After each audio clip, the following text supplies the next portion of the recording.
Bismillahirrahmanirrahim. Assalamualaikum warahmatullahi wabarakatuh. Waalaikumsalam warahmatullahi wabarakatuh. Alhamdulillahi rabbil alamin wa bihi nasta'inu ala umuri dunya waddin. Wassalatu wassalamu ala sayyidil mursalin wa imamil muttaqin nabiyyina Muhammadin wa ala alihi wa sahbihi wa man tabi'ahu bi ihsanin ila yaumiddin.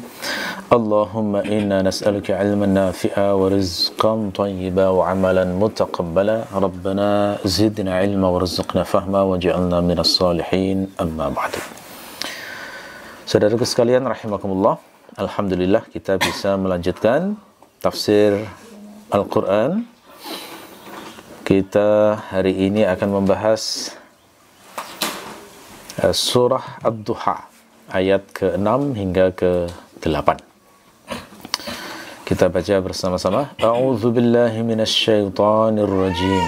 A'udzu billahi minasy syaithanir rajim. Bismillahirrahmanirrahim. Bismillahirrahmanirrahim.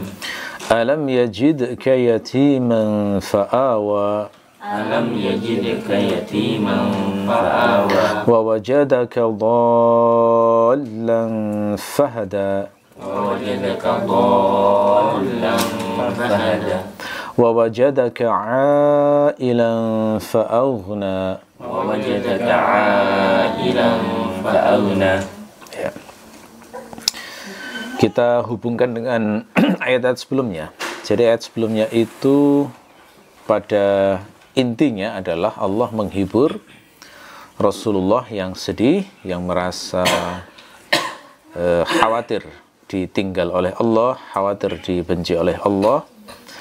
Allah menghibur Rasulullah bahwa Allah sama sekali tidak pernah meninggalkan Rasulullah, tidak membenci Rasulullah. Bahkan Allah memberikan janji-janji baik kepada Rasulullah. Lalu kemudian pada ayat ini, untuk menguatkan pernyataan sebelumnya, Allah itu menyebut nikmat-nikmat kepada Nabi supaya tidak merasa down, ya, supaya tidak merasa dibenci Allah, supaya tidak merasa tidak berguna. Ya. Jadi ini jadi pelajaran kepada kita, ya, bahwa setiap seorang hamba itu diuji susah, maka rumusnya adalah ingat-ingatlah besarnya nikmat Allah kepada kita. Jadi jangan fokus pada kesedihan, jangan fokus pada ratapan, jangan fokus pada kenelangsaan dan semisalnya, tapi fokuslah pada nikmat-nikmat yang diberikan oleh Allah. Ini seperti yang diajarkan secara individu dalam ayat ini. Kalau melihat bahwa wahyu itu seolah-olah tidak akan pernah turun lagi, itu sedihnya luar biasa Rasulullah. Karena merasa, saya ini melakukan kesalahan apa? Apakah saya sudah mulai dibenci oleh Allah? Apakah saya sudah mulai ditinggal oleh Allah? Udah begitu dibully lagi sama orang-orang kafir. Ya, lihat itu, sudah ditinggal sama Allah. Jadi kan tambah down gitu, ya. Tambah down. Kalau fokus pada itunya, maka bisa jadi benar-benar akan terpuruk itu. Merasa sudah diri tidak berguna, merasa diri sudah tidak ada manfaatnya, merasa diri ini sudah begitu rendah, sehingga kadang-kadang orang sampai pada pikiran lebih baik saya tidak usah hidup saja daripada seperti ini yang saya alami. Nah, disitulah maka seseorang perlu kembali pada surah Ad-Duha ini, yakni bahwa seseorang itu ketika merasakan perasaan-perasaan semacam itu, ingatlah besarnya nikmat Allah supaya bisa menghargai apa yang diberikan Allah kepada kita dan mendapatkan petunjuk bahwa sebenarnya kita ini berharga di sisi Allah. Nah, karena kalau tidak berharga, tidak mungkin Allah itu memberikan nikmat sebanyak itu kepada kita. Ya. Jadi penyebutan nikmat-nikmat yang akan disampaikan oleh Allah dalam ayat ini itu seakan-akan menjadi dalil, menjadi bukti bahwa janji Allah itu pasti akan terrealisasi. Karena di ayat sebelumnya kan Allah ngasih janji pada Rasulullah juga, ya. ya, bahwa Allah itu akan memberi berbagai nikmat kepada Rasulullah sampai Rasulullah itu menjadi ridha. Wala sawfa yu'tika rabbuka fatardha, dan pasti Tuhanmu nanti akan menganugerahi engkau sebuah berbagai macam anugerah sampai engkau menjadi ridha. Ada janji semacam itu. Lalu untuk menunjukkan bahwa janji itu pasti akan terrealisasi, maka Allah menunjukkan berbagai macam nikmat sebelumnya yang menunjukkan inayah Allah, perhatian Allah kepada Nabi, yang mana perhatian tersebut menunjukkan mustahil orang yang dikasih inayah semacam itu akan dibiarkan oleh Allah. Ya. Dan nikmat-nikmat tersebut itu tidak mungkin difahami sebagai sesuatu yang kebetulan. Kenapa? Karena sesuatu yang kebetulan itu prinsip umumnya adalah tidak berulang. Nah, setiap sesuatu yang berulang, maka itu jelas ada maksud khusus dari Allah. Ada tujuan khusus dari Allah yang kita harus pandai menangkap apa sebenarnya pesan Allah di balik sesuatu yang berulang kepada kita itu. Ya. Hingga termasuk pertemuan kita dengan sebagian hamba Allah, itu kan peristiwa-peristiwa berulang yang tidak mungkin kalau itu tidak dikehendaki. Makanya saya pernah membuat sebuah tulisan, siapapun yang dipertemukan Allah kepada kita, maka itu penting, karena pasti ada pesan di balik pertemuan tersebut. Entah itu pertemuan untuk kebaikan din kita, apakah itu pertemuan untuk kewaspadaan supaya kita waspada, supaya kita tahu bahwa ujian tersebut harus ditangani dengan baik, atau pertemuan-pertemuan yang sifatnya itu adalah untuk iktibar atau mengambil ibrah. Jadi semua hamba Allah yang ditemukan dengan kita pasti penting dan pasti bermakna, apalagi yang sifatnya berulang, karena itu merupakan sebuah tanda. Ya. Nah, nikmat-nikmat yang dikasihkan Allah pada Rasulullah ini semuanya berulang. Ada unsur tikrar. Ya. Artinya dawam terus-menerus berulang, dan itu mustahil kalau tidak ada unsur inayah atau perhatian Allah kepada beliau. Ya. Nah, bagaimanakah nikmatnya? Nah, nikmatnya di sini disebut alam yajidka yatiman fa'awa. Hamzah pada kata alam di sini itu adalah hamzah istifham littaqrir. Hamzah istifham kata tanya tapi sifatnya untuk retorika. Nah, jadi kata tanya retoris sifatnya. Jadi walaupun makna asal dari hamzah istifham adalah apakah, tapi yang dimaksud di sini adalah bukankah. Ya, alam itu kan apakah tidak, terjemahan harfiahnya ya. Nah, tapi yang dimaksud di sini bukankah. Ya, bukankah. Itu namanya istifham takriri. Yajid dari kata wajada. Wajada itu maknanya alfa dan sodafa, mendapati. Ya, mendapati. Alam yajidka, bukankah, apakah Tuhanmu tidak mendapatimu, atau bukankah Tuhanmu mendapatimu, kira-kira begitu ya. Mendapatimu bagaimana? Yatiman, dalam keadaan yatim. Apa itu yatim? Yatim adalah as-sabiyul ladzi mata abuhu, anak yang ayahnya meninggal. Itu dinamakan yatim. Jadi syaratnya anak ya, masih disebut sabi. Kalau sudah dewasa maka lepas hukum keyatiman. Jadi tidak boleh ada orang sudah usia 40 tahun terus dia minta sedekah sebagai anak yatim. Anak yatim, tidak bisa. Jadi yatim di sini yang dimaksud adalah anak yang masih belum balik, anak kecil yang ayahnya meninggal dunia. Ini sesuai dengan riwayat bahwa Rasulullah itu memang saat lahir ayahnya itu sudah meninggal dunia. Atau kalau kita mempertimbangkan riwayat yang lain, setelah Rasulullah lahir tak lama kemudian ayahnya meninggal dunia. Jadi intinya pokoknya Rasulullah itu tidak pernah melihat ayahnya sendiri, sehingga beliau itu dikenal dalam sejarah memang yatim. Bukankah Tuhanmu mendapatimu dalam keadaan yatim? Fa'awa, lalu Tuhanmu itu Melakukan awa. Apa itu awa? Awa itu makna bahasanya adalah membuat kembali ke tempat kediaman. Jadi awa itu makna bahasanya adalah al-irja' ilal maskan, membuat kembali ke tempat kediaman atau ke rumah tempat tinggal. Atau dengan kata lain, awa itu memberi makwa. Ya, makwa itu tempat perlindungan. Ya. Jadi kalau disebut makwa itu bayangkan begini kira-kira. Kita dalam sebuah perjalanan, lalu kemudian malam tiba, hujan deras, lalu kita mencari tempat berteduh untuk melindungi dari hujan, sekaligus melindungi dari binatang buas. Ya. Lalu kemudian kita mencari-cari, kita ketemu sebuah gua. Maka kita masuk ke dalam gua tersebut. Kemudian kita tutup pintu gua tersebut sehingga kita aman dari binatang buas dan aman dari hujan. Ya, maka gua yang memiliki sifat semacam ini, yakni memberi fungsi perlindungan kepada orang yang sebelumnya terkena hujan dan khawatir diterkam binatang buas, gua semacam ini disebut makwa.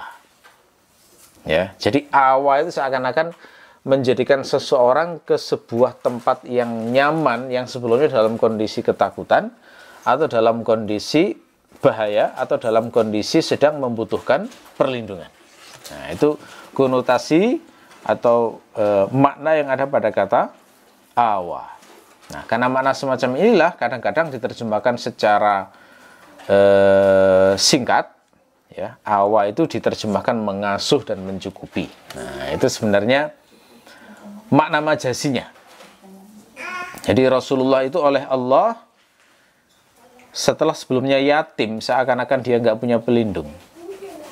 Yatim itu kan melas ya, anak yatim itu nggak punya ayah, sehingga kadang-kadang kalau misalnya diganggu oleh teman sebayanya, dia nggak bisa curhat ke ayahnya untuk menjadi pelindung. Nah, jadi rentan dia, rentan. Nggak ada sosok lelaki yang melindungi dia dari gangguan dari pihak luar. Itu konotasi umum dari kata yatim. Ya, maka awa ini memberikan perlindungan, keamanan, ketenangan, dicukupi, diurus, diasuh. Nah, itu dari kata awa itu. Alam yajidka yatiman fa'awa. Jadi seakan-akan Allah itu mengingatkan nikmat, walaupun engkau hai Muhammad sebelumnya itu hidup dan tumbuh dalam kondisi yatim, tetapi engkau kuurus sehingga pertumbuhanmu tetap sempurna baik fisik maupun akhlak. Nah, seakan-akan gitu. Karena umumnya anak yatim itu kan rusak ya, broken home biasanya begitu. Rusak karena ada pengasuhan yang kurang, karena kehilangan sosok ayah. Ibunya kadang-kadang ya, kalau ibunya baik masih mending, tapi kalau ibunya nggak peduli anaknya, dia mungkin nikah lagi dan sebagainya, maka anak itu benar-benar akan liar, yang bisa jadi munculnya jadi anak jalanan atau anak-anak yang nggak jelas keluarganya sampai dimasukkan ke panti asuhan, dijadikan anak sirkus, nah, misalnya gitu ya. Itu kan orang-orang yang memang tidak jelas keluarganya, gitu ya. Jadi kehilangan sosok dari pelindung itu. Nah, ketika Rasulullah ayahnya wafat dalam posisi rentan, tapi Allah selalu menjamin pengasuhan Rasulullah. Karena dalam sejarah kita tahu ya, setelah Rasulullah itu lahir, yang mengasuh adalah ibunya. Setelah ibunya meninggal dunia, yang mengasuh adalah kakeknya. Setelah kakeknya meninggal dunia, yang mengasuh adalah Abu Thalib. Jadi selalu ada sosok ayah pengganti. Nah, ini maksud dari fa'awa itu semacam itu. Selalu ada sosok pengganti yang menjamin pertumbuhan Rasulullah itu terjaga dengan baik, baik itu secara fisik maupun secara akhlak. Jadi ada satu ucapan masyhur yang dinisbahkan pada Rasulullah, "Addabani Rabbi fa ahsana ta'dibi." Tuhanku yang mendidikku, maka dia benar-benar sangat bagus pada saat mendidikku. Nah, ini diterangkan oleh para ulama maknanya sahih. Hanya saja riwayat dengan lafadz kayak gini itu tidak ada sanad yang ditemukan. Tapi maknanya sahih bahwa Rasulullah itu memang dididik langsung oleh Allah. Sehingga sebelum jadi nabi pun itu terkenal akhlaknya luar biasa toh. Disebut Al-Amin, orang yang sangat terpercaya. Beliau terkenal orang yang sangat kasih kepada orang-orang yang menderita, membantu orang yang miskin, janda dan lain sebagainya. Jadi awalnya Allah ini jauh lebih baik daripada didikan orang tua yang masih utuh sekalipun. Ya, ini nikmat Allah dan ini nikmat yang berulang kan. Nikmat yang dirasakan Rasulullah selama bertahun-tahun. Itu kan kalau kita hitung dari semenjak Rasulullah lahir itu diurus oleh Allah. Fa'awa itu kan sampai bisa dihitung sampai beliau usia menikah kira-kira. Nah, itu kan tidak bisa diremehkan, ya. Nikmat yang semacam itu. Ya. Nah, dari awal semacam ini sekaligus kita juga diajari secara implisit bahwa kadang seorang manusia itu harus diuji dulu dengan kondisi berat sebelum diberi nikmat. Nah, itu rumus itu ya. Makanya kalau pas ada ujian berat, jangan menganggap itu akhir kehidupan. Jangan menganggap bahwa itu adalah kisah saya berhenti di sini. Salah, tidak. Justru ujian berat adalah cahaya sebelum adanya anugerah besar. Yang penting kita husnudzon kepada Allah. Nah, seringkali jarang sekali orang itu untuk nemu husnudzon ini loh seringkali lupa. Jadi kalau mendapatkan ujian itu karena lupa, lalu kemudian berpikir pendek. Nah, itu yang keliru. Ya.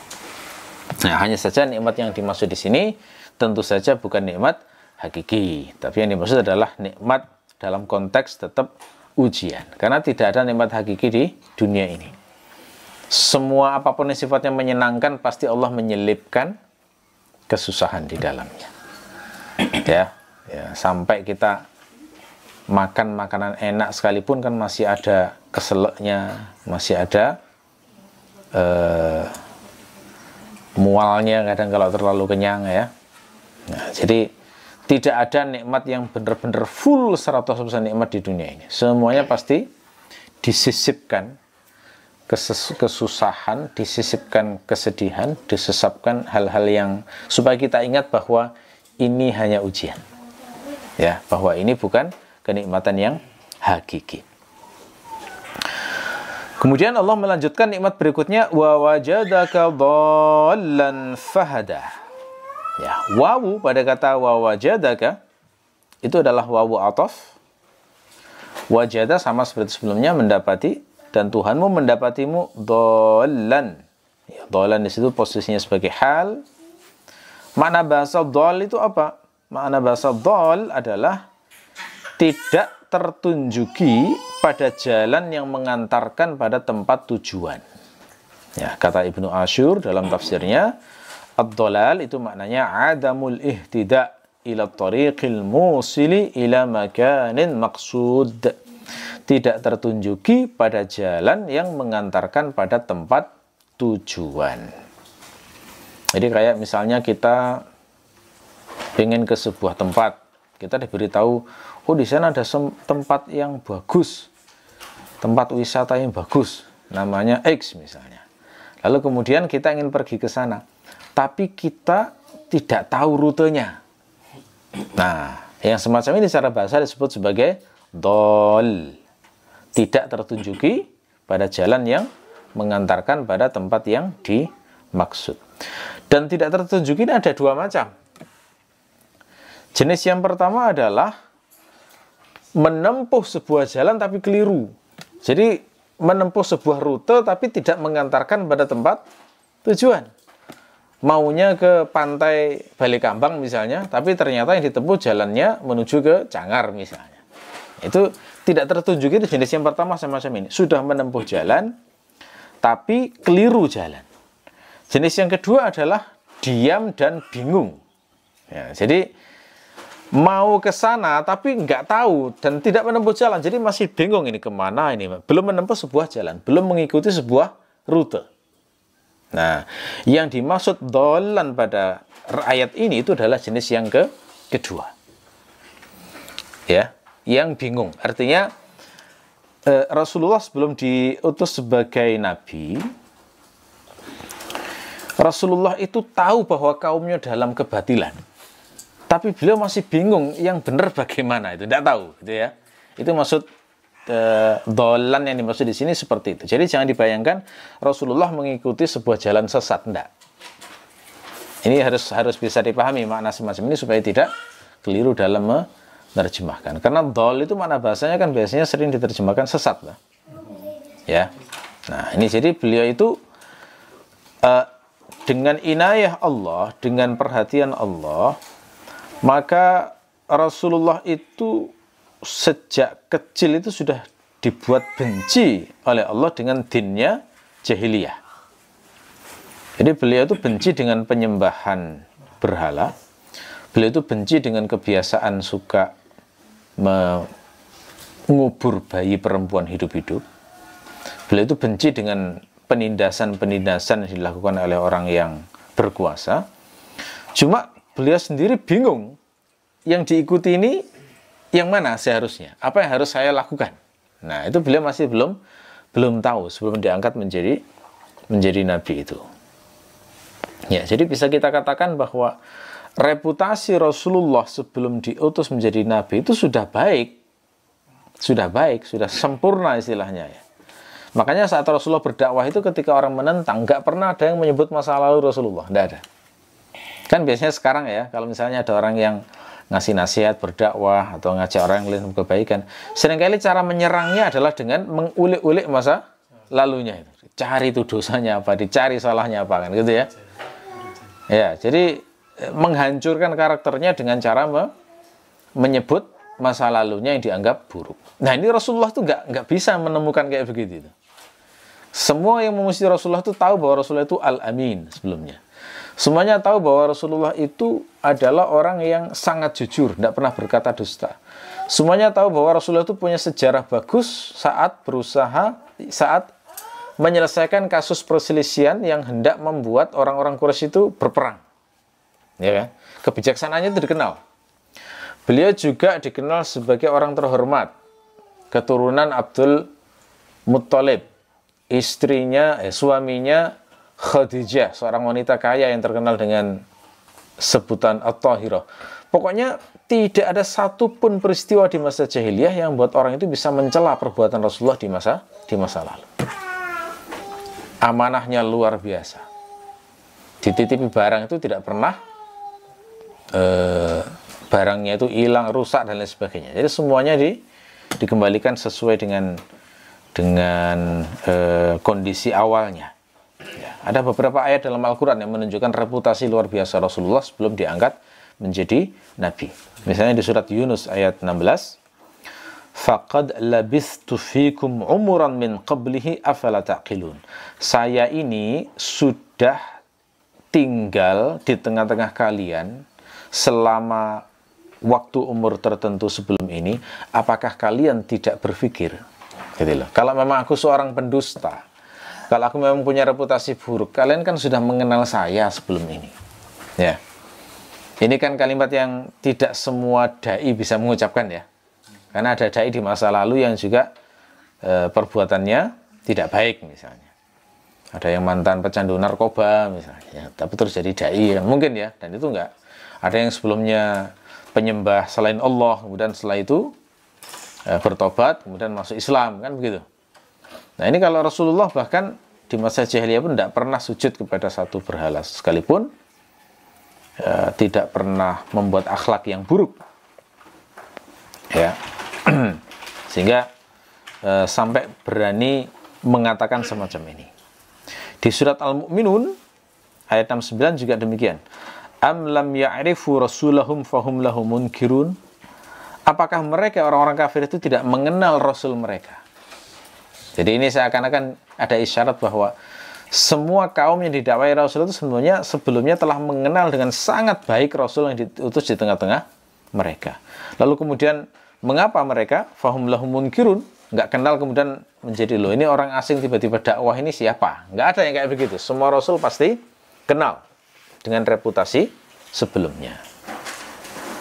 Ya, ya jadi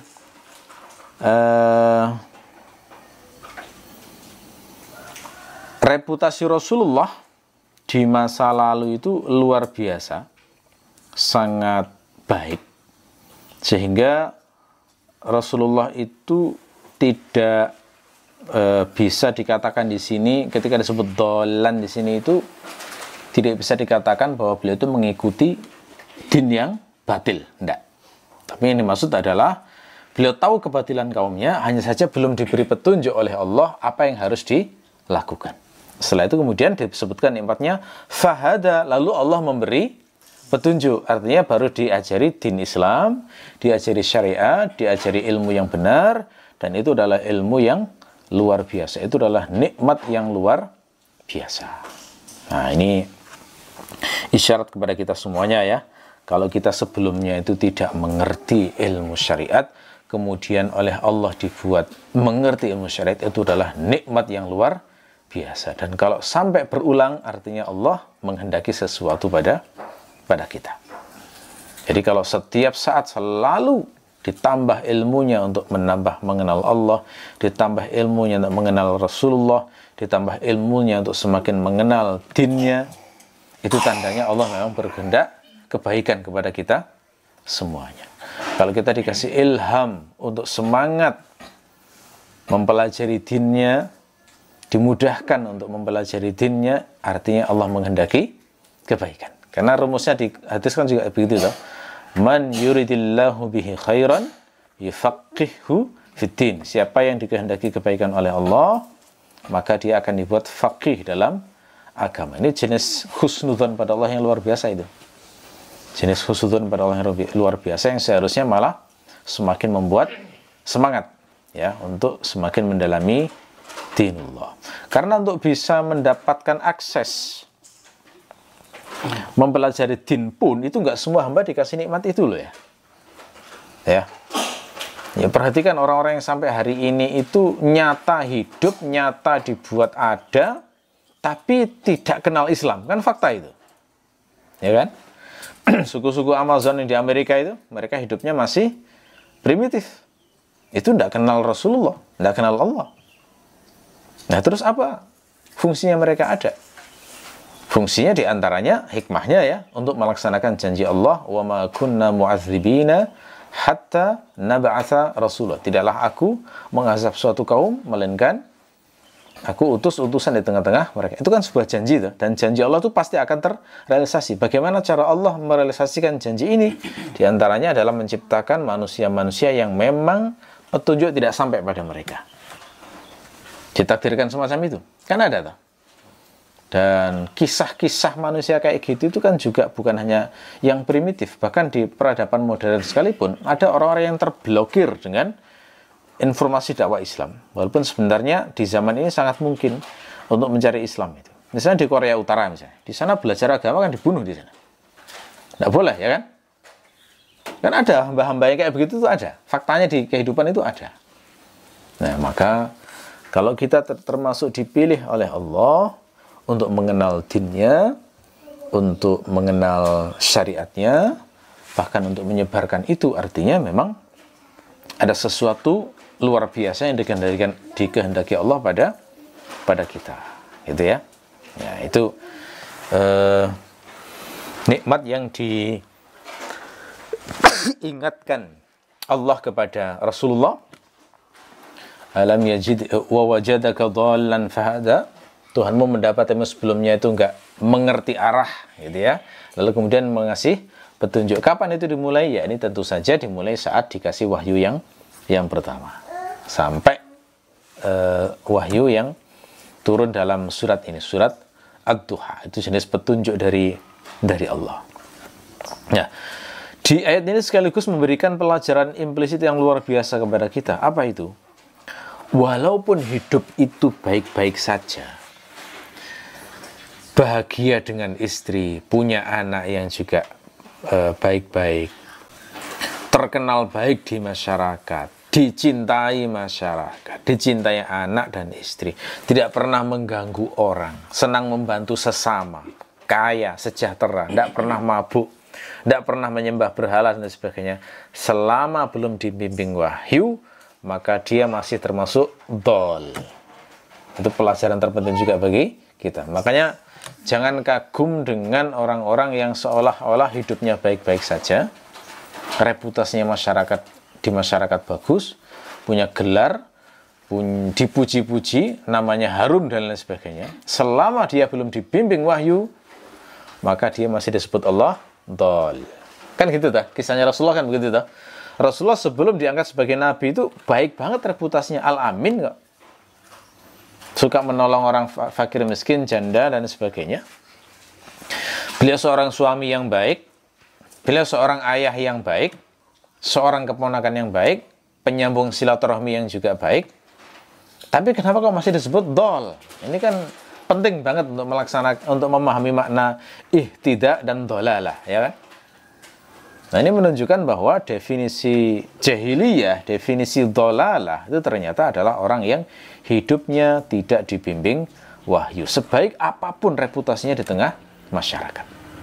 Ini sangat ekstrim kalau kita pakai contoh Rasulullah. Karena Rasulullah itu teladan banget dalam segala hal sebelum diangkat menjadi nabi. Makanya sehebat apapun pikiran kita terhadap sesuatu, selama dasarnya bukan wahyu, itu masih dhal. Ya.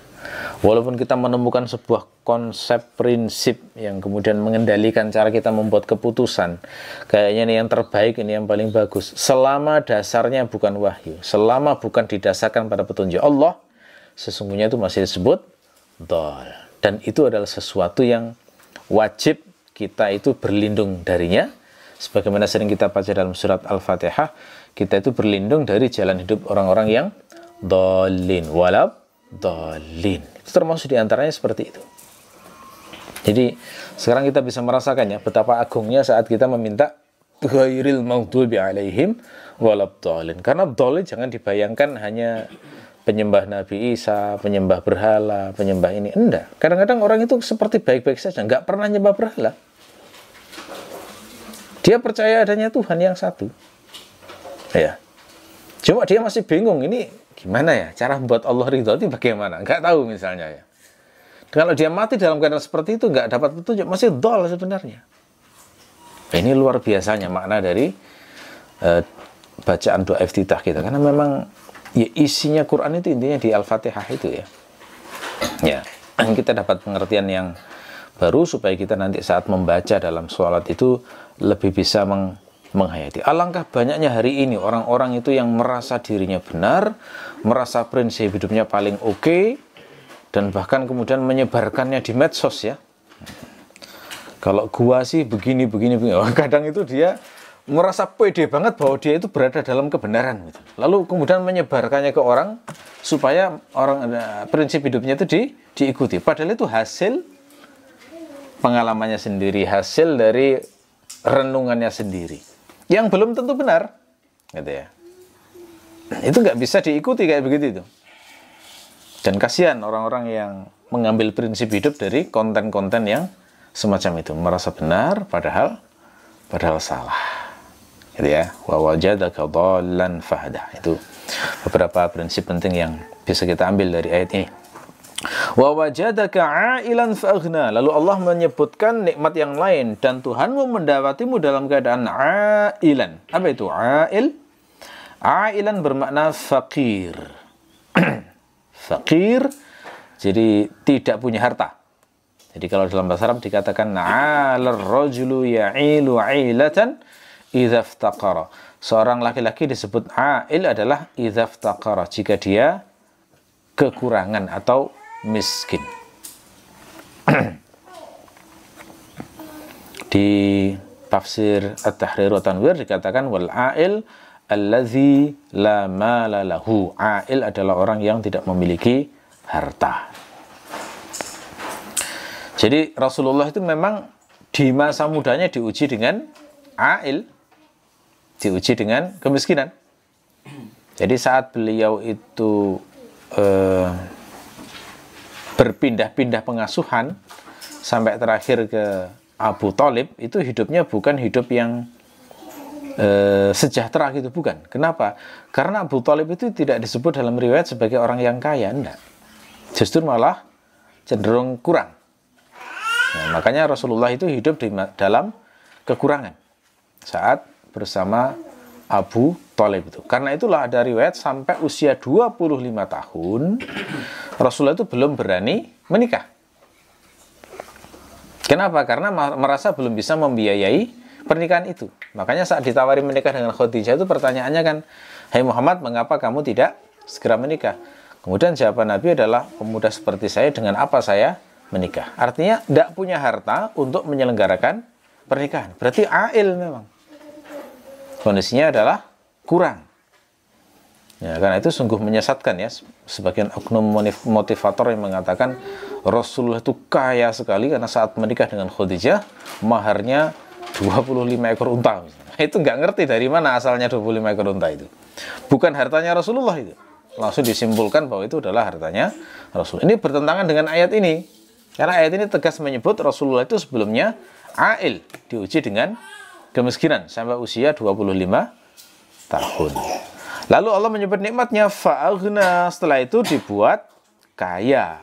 Nah, gimana itu dibuat kaya? Nah, kalau sampai turunnya ayat ini, berarti makna dibuat kaya adalah saat dinikahkan dengan Khadijah. Itu sudah diatur oleh Allah. Pernikahan dengan Khadijah itu sudah dikehendaki oleh Allah, sehingga aghna ini dinisbatkan kepada Allah. Allah yang membuat Rasulullah menjadi kaya. Dengan cara apa dinikah dengan Khadijah? Bagaimana pernikahan itu terjadi? Ya mudah. Kalau Allah itu sudah berkehendak untuk membuat seseorang menikah dengan seseorang, Allah akan memudahkan sebab-sebabnya. Tapi kalau memang tidak dikehendaki, ya akan dipersulit itu. Karena ada aja halangan supaya pernikahan itu tidak terjadi. Tapi kalau memang Allah berkehendak ini menikah dengan ini, akan dimudahkan sebab-sebabnya. Bagaimana itu dimudahkan sebab-sebabnya? Ya, Rasulullah dibuat Allah bekerja sama bisnis dengan Khadijah. Beliau membawa hartanya Khadijah dipakai berdagang, kemudian keuntungannya dibagi dengan cara mudharabah. Nah, dari situ maka Khadijah jadi kenal Rasulullah. Mau menikah kan awalnya harus kenal dulu toh. Nah, dengan kenal terus kagum lama-lama dengan reputasinya karena terkenal sangat jujur. Karena kagum kemudian ada ikhtiar dengan menawarkan pernikahan, lalu kemudian terjadi pernikahan, maka menikahlah Rasulullah dengan Khadijah. Gitu ya. Jadi kayanya Rasulullah adalah menikah dengan Khadijah, bukan Rasulullah membuat sebuah bisnis, mengembangkan bisnis kemudian hartanya menjadi banyak, bukan. Maksud aghna di sini adalah dibuat kaya dengan dinikahkan dengan Khadijah. Ini secara implisit menunjukkan kepada kita bahwa seorang suami yang ikut menikmati harta istri dengan ridhonya itu bukan aib, bukan cela, bukan sebuah kehinaan. Ya, yang penting istrinya ridho, gitu ya. Ya, asal bukan eksploitasi. Kan ada ya orang-orang yang memang sengaja mengeksploitasi istri-istri yang kaya, sementara dia bersenang-senang dengan kekayaan istrinya itu dan sengaja memanfaatkan. Ini kasus Khadijah ini kan menawari Rasulullah. Artinya ya siap, hartanya ini dinikmati oleh Rasulullah. Jadi, dan waktu itu Rasulullah bagaimana bekerjanya, memenuhi nafkahnya. Jadi Rasulullah waktu itu yang membantu bisnisnya Khadijah. Sebagaimana sebelum menikah, Rasulullah itu pernah mengurus bisnisnya Khadijah. Nah, jadi ini juga sekaligus memperjelas fikih nafkah ya. Fikih nafkah suami pada istri itu jangan sekaku yang dibayangkan. Enggak. Jadi kadang-kadang dalam kondisi istri itu kaya, sementara penghasilan suami itu lebih sedikit misalnya, lalu suami membantu bisnis istrinya dan memenuhi kebutuhan dari hasil itu secara bersama-sama, maka sudah cukup dan itu sudah menggugurkan kewajiban nafkah. Ya, selama ridho istrinya. Tidak harus ada dihitung, kemudian dianggap utang seperti normalnya dalam fikih begitu ya. Tidak sekaku itu. Itu maksudnya dalam kondisi berselisih misalnya, boleh semacam itu. Dalam kondisi normal rumah tangga biasanya itu tidak sekaku seperti itu, ya. Oke.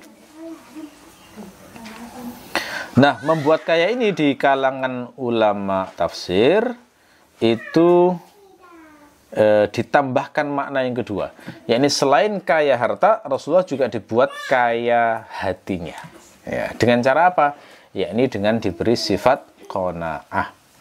Karena Rasulullah itu setelah Khadijah wafat, Allah itu masih ngasih banyak harta pada Rasulullah. Cuma Rasulullah juga dikasih qanaah sehingga hartanya itu banyak habis untuk amal soleh, bukan ditumpuk dan dibuat bersenang-senang. Jadi setelah Rasulullah itu istrinya wafat, Khadijah wafat, kemudian beliau hijrah ke Madinah, maka penghasilan Rasulullah sudah bukan lagi dari bisnis saat bersama dengan Khadijah, tapi Allah membuat pemasukan yang lain.